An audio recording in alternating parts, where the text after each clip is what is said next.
with this unlicensed 20-year-old woman who hits police car and flees. On March 22, 2024, Franklin County Sheriff's Deputy Gwynn was impounding a vehicle when an unlicensed 20-year-old woman backed up into his patrol vehicle. This collision prompted immediate action from the officers on scene. Rather than stopping, the woman fled, igniting a high-speed pursuit southbound down Cleveland Avenue. The chase escalated quickly, with the vehicle reaching speeds of up to 95 miles and running through multiple intersections. Go ahead, my cruiser! I just had someone back into my cruiser at the gas station. Still south, passing 26th, speeds are 80.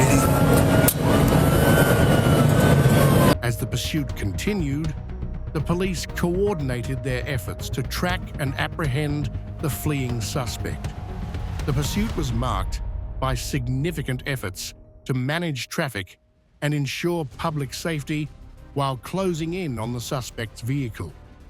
Eventually, the chase ended when the woman's car crashed into a light pole on 4th Avenue off Cleveland Avenue. 26th, speeds are 80.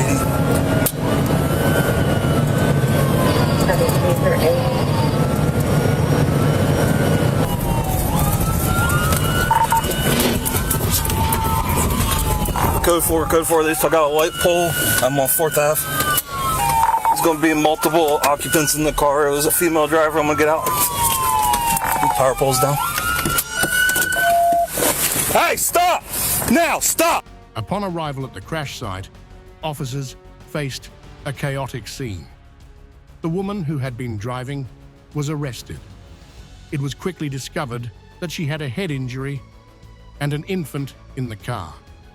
The child, properly secured in a car seat, appeared alert, but was immediately attended to by medics. The arresting officers ensured the scene was secured, and multiple emergency units were summoned to provide medical aid and manage the aftermath of the accident. What are you doing? Put your hands behind your back. You got a baby in the car? Are you crazy? Why would you run like that? Y'all not gonna do nothing with my baby, are y'all? Please. I'm not. I need to have a medic come check your kid. It's too much happening back to back, man. Oh my God. You guys were in the back seat? Yes. Okay. 2 medics, one for a child, one for a female. Lacerations on her head. We're gonna have the medics check you out, all right? All right. Everybody's gonna get checked out by a medic, all right? Yes, sir. I just want to, because it's a lot of my nerves, a little bit. During her arrest, the woman expressed concern for her child and appeared distressed, but also showed signs of not fully cooperating with the police. She claimed ignorance about a handgun found in the back seat of her vehicle, which added complexity to the legal situation. The discovery of the firearm led to further legal scrutiny. Sorry, sweetheart, are you okay? Is it a bug in here anywhere? Probably not. A bug? I gotta ask you a question. We found the gun in the back seat where you were sitting. Whose gun is it? I don't know. I'm not allowed to be around weapons. I didn't know anybody had them in this car. It was sitting in the pocket in the seat in front of you. I don't know. I literally am not allowed to be around weapons, so I do not know. Okay. I promise. All right. The woman was transported to a medical facility for treatment and evaluation. Her injuries were assessed, and she faced additional charges related to the firearm found in the car. The car, heavily damaged from the crash, was impounded as evidence. The woman's actions resulted in multiple serious legal violations, each with significant consequences under Florida law. Firstly, operating a vehicle without a valid driver's license constitutes a violation of Florida statutes, Chapter 322. This infraction can lead to fines and potential jail time, with the severity depending on the specifics of the case and any prior offences the individual may have. Secondly, the act of engaging in a high-speed chase and running through red lights falls under reckless driving, as defined by Florida statutes. Chapter 3R16. Reckless driving is a serious offence that can lead to fines of up to $1,000 and imprisonment for up to 12 months for a first offence. If the individual has a history of similar behaviour, or if other aggravating factors are present, the penalties could be even harsher. Thirdly, the incident involved a hit and run, as the woman hit a police vehicle and fled the scene. According to Florida statutes, Chapter 316, a hit and run can be classified as a third-degree felony if it results in injury or property damage. This type of felony carries severe penalties, including up to 5 years in prison and fines of up to $5,000. Seems like this young girl just landed herself in hot water, but this is still not the worst case. Just wait until you see this next one. Where things might get even messier. On May 25th, 2024, at approximately 7:17 p.m., Patrolman Christopher D. Dane, Harold Hester, and Stephen Scaturo of the Berkeley Township Police Department were dispatched to the parking lot at 66 Route 9 in response to a report of a suspicious vehicle with an unconscious female inside. The officers arrived at the scene around 7:20 p.m., where they found an unresponsive woman slumped over the steering wheel of a black 2018 Nissan Sentra. Ma'am! Oh. Wake up! Oh. Wake up! Police department! Police department! Wake up! Unsure of what she may have ingested, the officers administered a dose of an antidote which revived her shortly afterward. Hey! Wake up!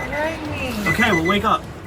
Once conscious, the woman was asked to exit the vehicle and was identified as 36-year-old Carissa. Carissa claimed she had only consumed alcohol and denied taking any other substances. You didn't take any drugs? I've never got drunk in my life. Okay, so you just passed out for no reason? I drank. When? I drank, but I couldn't have drunk. When did you drink? Earlier this morning. However, the officers detected the odor of alcohol as they spoke with her. First responders arrived to assess her condition, but Carissa declined to be taken to the hospital. Do you want to go to the hospital and be checked out by a doctor? Are you sure? Okay. After refusing further medical treatment, the officers proceeded with field sobriety exercises. We're going to run you through some field sobriety tests, okay? We're going to check your eyes, and then we're going to see how you walk and balance, okay? The first exercise was the horizontal gaze nystagmus, HGN test, followed by the walk and turn test, administered by Patrolman Scaturo. Get up where you are.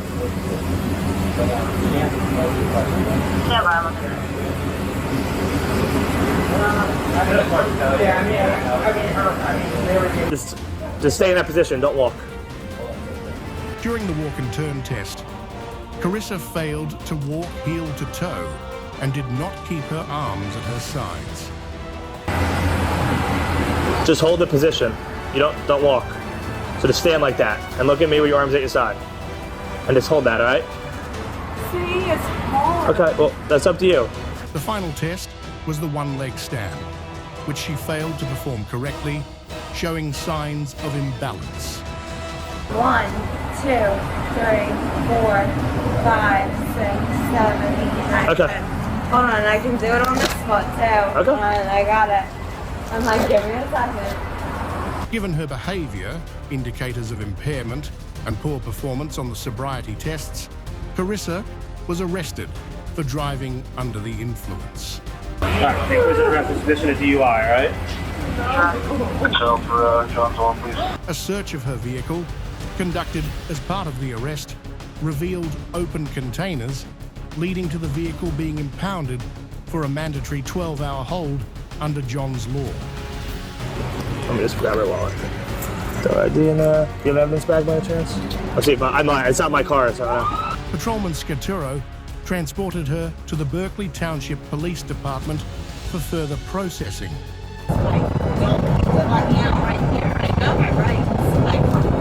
That's not your right to let me. Yeah, no, it's my right to get out of my car right now. How's that? What law is that? At the station, Patrolman Scaturo read her the standard statement for motor vehicle operators, and she initially agreed to provide breath samples for testing. I'm going to ask you questions regarding the following incident, which would be right now the DWI from 6639 Billville, New Jersey. So before I ask you any questions, I'm going to validate your rights. You have the right to remain silent. Anything you say can be used against you in a court of law. You have the right to speak with a lawyer and have him or her present with you while you're being questioned. Patrolman Taylor administered the Alka test, which revealed a BAC of 0.287%, more than 3 times the legal limit of 0.08%. Court records show that Carissa had previously been arrested for DWI in Mount Ephraim, New Jersey on April 10, 2024. After processing, she was released to a friend pending her court appearance after signing the potential liability warning form on her behalf.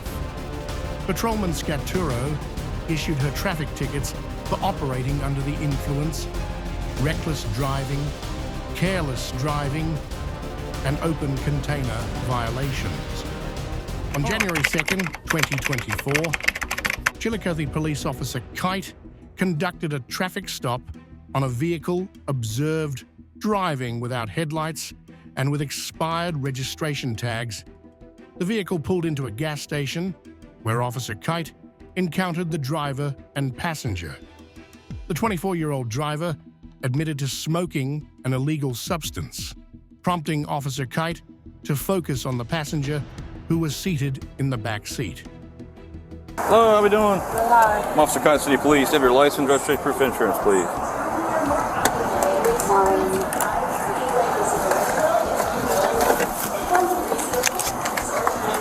Yeah, did I pulled you over? My tags. Your tags, and you also crossed the street here with no headlights on. Oh, I'm so sorry. You drove all through these parking lots here with no headlights on. If someone would have been traveling through them, you could have been struck. Yeah, I'm so sorry. That's my fault. But my tag, yeah, I tried to go get it today because I just got paid. They told me to wait till I got paid, but it was New Year's and they're closed. Who do you got back here with you? This is my friend. During the traffic stop, Officer Kite initially addressed the driver, who confessed to recent drug use. The situation escalated when Officer Kite noted a strong odor of cannabis emanating from the vehicle. The driver presented a joint, confirming the presence of illegal substances. Both the driver and the passenger were asked to exit the vehicle. You're from Columbus. What are you down here for? Yeah, I'm picking up my friend from the hotel over there. They was stuck out here. They don't got a ride home. Okay. Yeah, hey, was there in the vehicle any weapons or illegal drugs? No. Okay, because I'm getting a strong scent of coming from your vehicle. I did have, it's a roach in here, right here. Okay, do you have a medical card? I do not. Okay. All right. You care to come over and grab her out? Nothing else in the vehicle? Nope. Step up here in the front of the vehicle, man. Okay. Have her step around back. Now you're going to need to identify. Step back there. You're going to need to identify yourself, that officer, okay?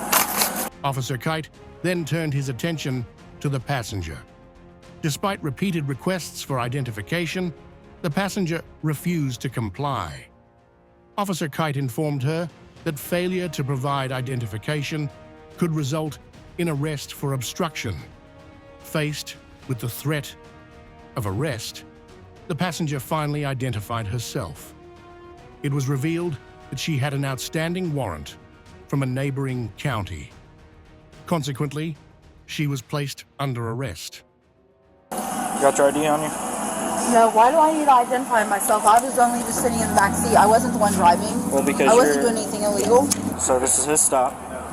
You told me I have to identify you. Okay, well, I'm sorry, I don't feel comfortable doing that. Okay, so here's where we go with that. So you can either identify yourself or you can go to jail for obstruction. Why? How's that obstruction? Because I have a lawful reason to identify you. This is a lawful stop. So therefore you have to identify yourself to me. If you do not identify yourself to me, then you can go to jail.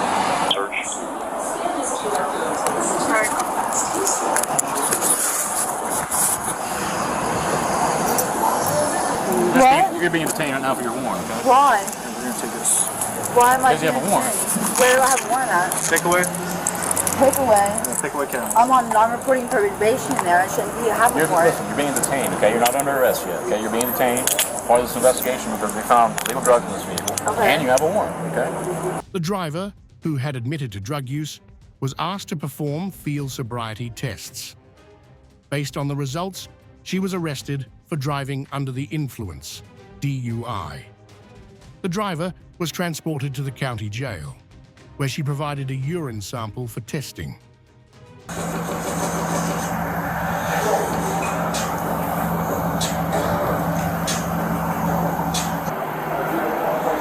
Count out loud. 3, 4, 5, 6, 7, 8, 9.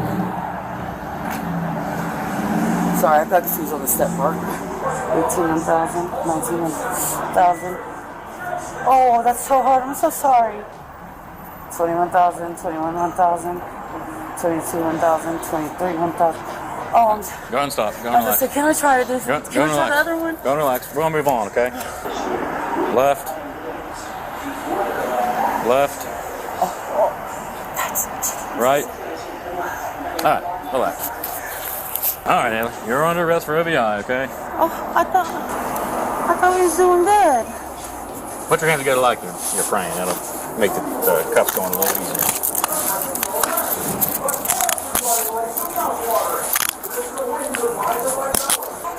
So I'm going to boil this all down to real simple for you, okay? I'm going to request a urine screen from you. Not a breath screen, a urine screen. That'll be done at the Ross County Jail, okay? That'll be sent off to be evaluated, and your urine will be tested for any kind of controlled substance, okay? Because I believe you to be under the influence of controlled substance. The passenger was arrested for failing to provide identification and for an outstanding warrant, then transported to the county line and handed over to a sheriff's deputy from the neighboring county. I have a bag of clothes. It's like a blue duffel bag back there. Okay. Is there anything else I'm going to find in these bags? In my bags, no. Okay. You sure? I'm positive. All right. Hang tight. Meanwhile, the driver, charged with DUI after field sobriety tests, was taken to the county jail, where she provided a urine specimen for testing to determine her blood alcohol content and the presence of controlled substances. He's the one you get like at the doctor's office. Yeah, the big ones, big thick ones. Those would be good for men, maybe. Well, at least she provided a sample for us. Some people have a lot of she hit it. have a lot of trouble. Under Florida statutes, Chapter 316, 193, a DUI is defined as driving with a BAC of 0.08% or higher, or being impaired by drugs or alcohol. Penalties for a first offense include up to 6 months in jail, fines up to $1,000, and mandatory DUI school. Repeat offenses lead to harsher penalties, including longer jail time and higher fines, along with an ignition interlock device requirement. Refusing to provide identification when requested by law enforcement is covered under Florida statutes, Chapter 901-36. This can result in a misdemeanor charge, punishable by up to 1 year in jail and a $1,000 fine. Such refusal impedes law enforcement and can lead to additional legal trouble. Let's start with this woman who gets kicked out of hospital and makes things 10x worse. On February 13th, 2023, the incident began when the woman, visibly intoxicated, was asked to leave the hospital where she had been disruptive. Her refusal to comply with hospital staff quickly turned the situation volatile. Hey, I just got relax. You're making a scene. Yeah. What are you making a scene for? Yeah. I'm good. She shouted at the staff and police officers, creating a scene that drew significant attention. Her erratic behavior included physical aggression. She kicked a police officer and a nurse, further escalating the conflict. Now! How are you getting home? Go! Now! As the situation deteriorated, police officers were called to intervene. Their primary goal was to de-escalate the situation and remove the woman from the premises. Shit, my name's go! You! This one's going back. Are you fucking kidding me? Despite repeated attempts to calm her, she continued to resist and became increasingly combative. I don't have anything! I don't have anything! Will be considered contraband. God, shut the f*** up! I will not. I don't have any That's known as the freedom of fucking speech. thing in you. Oh my God. Her actions included kicking officers and threatening violence, which led to her being restrained and placed under arrest. Oh my. Get in the vehicle now. You got battery, Elio. Stop. During her arrest, the woman was charged with several serious offenses. The police officers documented her actions and secured evidence of her resistance, including her aggressive behavior and physical altercations with hospital staff. Stop doing that. Stop. You fuck Stop. you. I will. Stop. No, I will. Calm down. Put your feet back down. I will fuck you. Put your feet back down. I will fuck you. Her continued defiance led to her being transported to a police vehicle, where she made further attempts to resist, including kicking the officers and refusing to cooperate during the booking process. As stated in battery on a law enforcement officer, Florida Statute, Chapter 784-07, this statute deals with the crime of battery against a law enforcement officer. The penalty can range from a third-degree felony to a second-degree felony, depending on the severity of the injury inflicted. A third-degree felony carries a maximum of 5 years in prison, while a second-degree felony can lead to up to 15 years. In addition, battery on hospital personnel, as stated in Florida Statute Chapter 784-07, similar to the charge against law enforcement, this statute also covers battery against medical personnel. It is classified as a third-degree felony with similar penalties. Seems like this woman just landed herself in hot water, but this is still not the worst.